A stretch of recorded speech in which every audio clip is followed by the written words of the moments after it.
Some of the historians agree on a point that the Battle of Buxar, it was more defining than the Battle of Plassey. So today in this session, we are going to talk about a treaty which was committed after the Battle of Buxar, and we will understand that why is this treaty regarded as a turning point in the Indian history of the British occupation.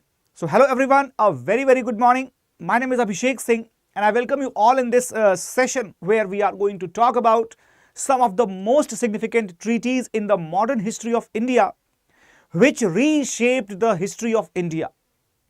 So today the turn of the very first very important treaty, that is the Treaty of Allahabad.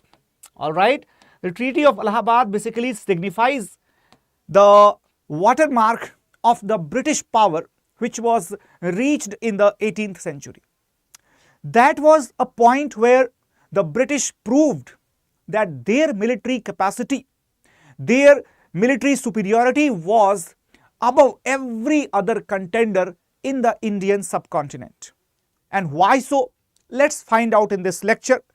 But before that, let me tell you one more thing, that if you are preparing for the UPSC Civil Services examination and you have decided one of your optional subjects, which is any of these 8 optionals which we are providing to you, so let me tell you that you have got a wonderful opportunity to get the best preparation of these optional subjects at a very nominal price of just rupees 13,999. And what do you have to do? You just have to use this code ASR live, right? In fact, apart from the optional, if you are preparing for the general studies as well, so the best program at this moment of time in the entire country, that is the Prelims to interview program, in which we are offering you several benefits, including your prelims preparation, your mains residential program, in which for the 3 months you are coming to Delhi at the cost of StudyIQ. And we will also provide you the complete accommodation along with the preparation, as well as the interview preparation is also given along with the test series and everything else. So go and check out on the application after the class is over, and do not forget to use this code ASR live, because only then you will get this at a very slashed prices, whereas the batches are already started on the 19th of June. Okay, now talking about the topic of today, that is the Treaty of Allahabad. So some of you who might be sensitive, do not say that this is Treaty of Prayagraj, because Prayagraj is the administrative name. The place of historical significance that was used for signing this treaty, that was Allahabad only. So what is this treaty? Treaty of Allahabad was basically signed on 2 different dates. Let me tell you, 12th of August and 16th of August. However, the final treaty that was compiled on the 16th of August, and therefore the date is considered very crucial. And this treaty that was signed with 2 stakeholders, because in every treaty there are 2 stakeholders only, but here on the one side there were the British, and on the other side the 2 different stakeholders were there, who were first the Nawab of Awadh, second the Mughal emperor of that time. So Nawab of Awadh Shujaud-Dawla was there, and Mughal Emperor Shah Alam II was there. Why was this treaty entered into? So this treaty was entered as a result of a very significant battle called as the Battle of Buxar. Alright. First of all, we will try to understand about the terms and conditions of the treaty, and then we will be talking about the underlying reasons and their significances. Now, if we talk about the first Treaty of Allahabad, which took place on the 12th of August 1765. So the first treaty that was signed between Clive and Mughal Emperor Shah Alam II, Nawab Shujaud-Dawla of Bengal, on the following terms. The first thing, that company will be receiving the Diwani rights of the Bengal province, which includes the modern provinces of the Bengal, Bihar, Jharkhand, Odisha, some parts of Bangladesh, and some parts of Assam as well. Okay, so overall the Bengal province and the Diwani rights of Bengal province, that was given to the East India Company. Those who don't understand the Diwani rights, let me tell you, it means the revenue collection rights. Revenue collection rights. Okay. Now, apart from that, the company also took the districts of Kada and Awadh from the Nawab of Awadh. So Kada and Allahabad, I'm sorry, I think I said Awadh. So Kada and Allahabad, these two districts were taken from the Nawab of Awadh and gifted to Shah Alam II. Okay. Mughal emperor was promised to a pension of 26 lakh rupees in lieu of the granted Diwani rights. So Mughal emperor, he actually granted the Diwani rights to the British. So what will he get? He will get a pension, annual pension of 26 lakh rupees. In fact, this was a replacement for the income which was earlier coming from the Bengal province. So British offered the emperor that do not worry, sir, we will be giving you 26 lakh rupees because we are getting the entire Diwani rights of Bengal. So some portion as a tribute will be paid to your majesty. A provision of 53 lakh to the company in the return for the Nizamat functions. So what is the meaning of the Nizamat functions? Nizamat functions means the maintenance of the law and order. Okay, maintenance of the law and order, judiciary, defense, etc. So in maintenance of that, the company demanded that the company should be paid rupees 53 lakh per year. And why so? Because the company claimed that the amount which was collected in the form of revenue, that was not enough for maintaining the Nizamat. So you can see it very, very clearly that on the one side they are giving 26 lakh rupees per year, and on the other side they are asking for 53 lakh rupees per year. Okay, 53 lakh rupees per year. So they are trying to offer an amount and they are asking for 2n plus 1. That is how it shows that how clever were they. In fact, I should say how cunning were they as the diplomat. Now coming to the second treaty that was signed on the 16th of August. Basically, this was the treaty signed with the Nawab of Awadh, Shujauddaulah, and here the districts of Kada and Allahabad were to be restored to the Nawab. Districts of Kada and Allahabad were to be taken. Apart from that, the entire Awadh was to be restored to the Nawab of Awadh. However, the Banaras, the district of Banaras, the principality of Banaras, remember that Banaras remained a principality under the British rule. And why so? Because the king of Banaras, the Raja of Banaras, he had actually helped the British. He had helped the British in this particular battle, Battle of Buxar. So that is why as a reward, British asked the Nawab of Awadh to restore his autonomy in the Banaras region. And at the same time, Nawab was to maintain a British contingent as his own expense in the Awadh, and company was granted the free trading rights in the province of Awadh. So Awadh became a hot market for the company because it got the free trading right there as well. It already had in Bengal, it already had the dominant position in Madras because it was entirely its, and at the same time it also got in Awadh, which was one of the most fertile regions because it had the Doab area. Right now, apart from that, Awadh Nawab was also forced to pay the indemnity charges. Indemnity charges means the expenses of the war that was occurred. So expenses of the war was actually paid by the Awadh Nawab to the company. How much was it? Rupees 50 lakh, which clearly indicated that the British wanted to enforce the entire cost of the battle only on the Nawab of Awadh. Okay. So both of them, in fact, let me tell you that Nawab of Awadh also signed a treaty with the British, under which the British were supposed to protect the Nawab whenever any external incursion that was made upon his kingdom. Getting the point? So overall we can say that the Nawab of Awadh was almost encircled from each and every possible clinching under the company, whereas the Mughal emperor, he was given breathing space. However, at the same time, British, they had made it sure that the Mughal emperor lives on the mercy of the British Empire.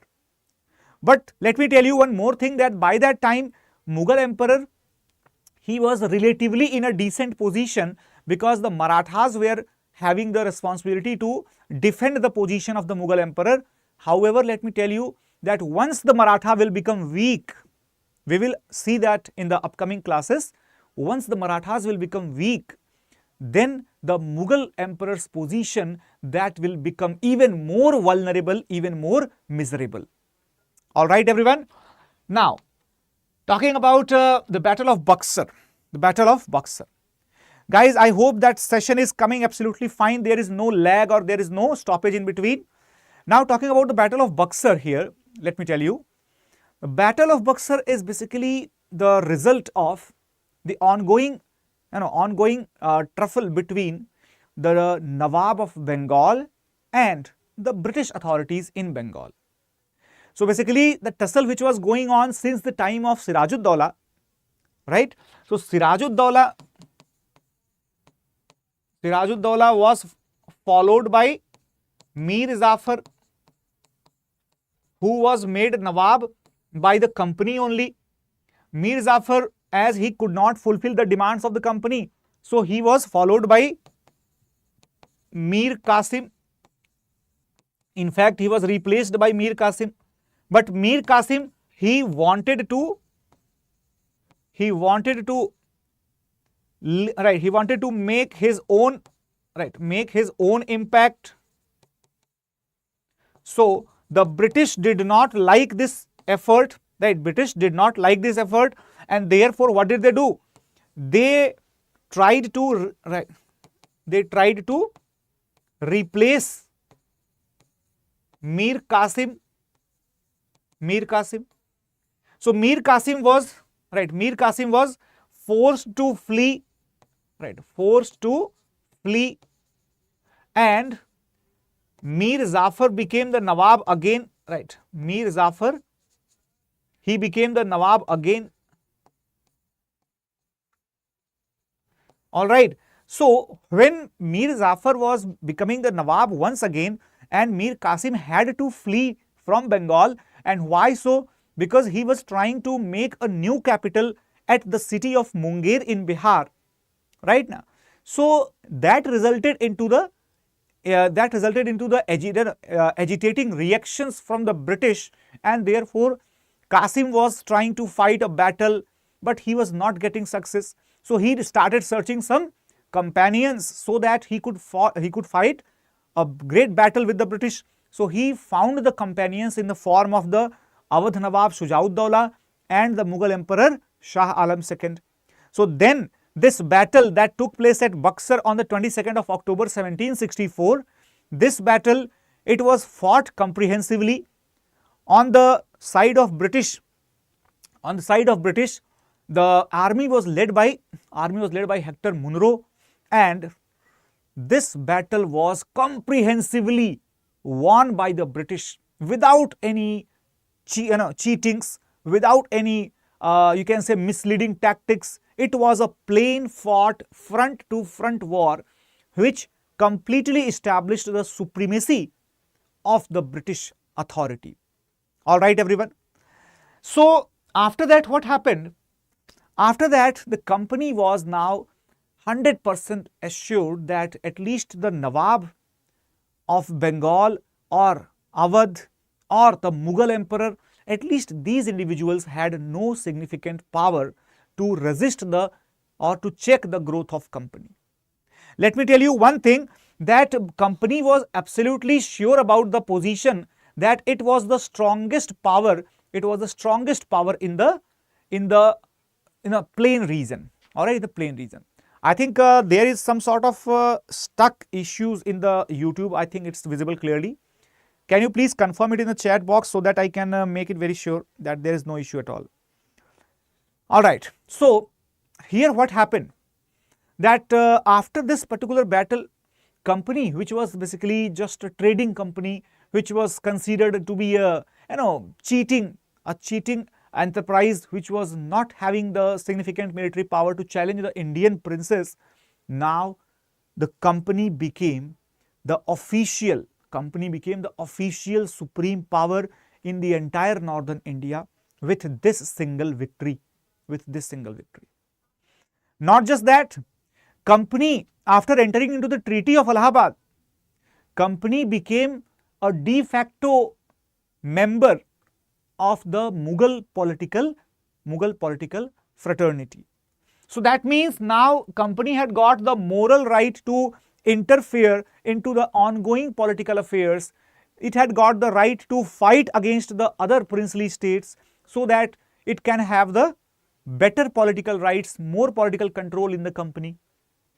All right, everyone. Now, results of the treaty. So, what were the results of the treaty? Why is this treaty considered to be a game changer for the East India Company? What was so significant in this treaty? So, let me tell you one thing. The administration of Bengal was given to the deputy Subedar, who was nominated by the company. That means administration went into the hands of East India Company. Where? Bengal administration. Why was Bengal significant? Because Bengal was 25% of the total area under British India. And this is not about 1757 or 1765. This is about during the 1857 to 1947. Bengal was almost 25% of the total British Indian area. And it was also having the highest contribution in the GDP during the beginning of British rule.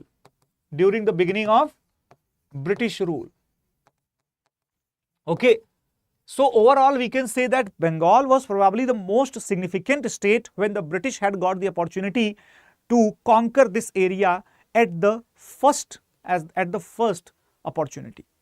Now here, British not only had the military power and the rights to collect the revenue, but also controlled the judicial and the police powers, which implied that the company had all the powers but no responsibility.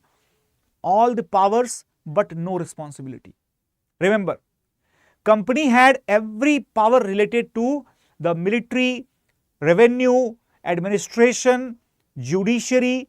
Each and every field in Bengal was controlled by East India Company, but the responsibility of managing all these things, that was on the Nawab's shoulder. So overall we can say that something, it is what like the company got all the goods and just removed all the bads for them. Right now. So company was in extremely beneficial position. Now, if we talk about this beneficial position where company was managing, or in fact co-managing the state of Bengal along with the Nawab or the deputy Subedar who was appointed by the company. Now this administrative nature in Bengal, which existed from 1765 to 1772, that is called the diarchy in Bengal. That is called as the diarchy in Bengal. All right, everyone. So earlier the Nawab of Bengal used to carry out the two functions, Nizamat as well as Diwani. However, after this treaty, company got the function of Diwani. Okay, company got the function of Diwani and Nawab got the function of Nizamat. Okay, so in the one state, there are two different centers of power. Now this arrangement is called as diarchy. Remember that. This arrangement is called as diarchy. All right. So why was the diarchy implemented? What was the reason behind the implementation of the diarchy? Guys, are you getting the point? In the comment box, just reference me, right? Just show me the response of this. Yes or no, everyone? So the reasons behind the British policy to employ the system of diarchy in Bengal, what was the reason behind that? What was the reason behind that? The reason was that company had directly taken over the administration its own hand. Imperial designs could have been exposed before the people. Let me tell you that company did not want to tell or expose its policies in front of the people, that it wanted to have an empire in the area. At the same time, company also had no manpower, no trustworthy officials who were required to administer this huge area of Bengal, right? So it is very much clear that company lacked the resources to manage the administration.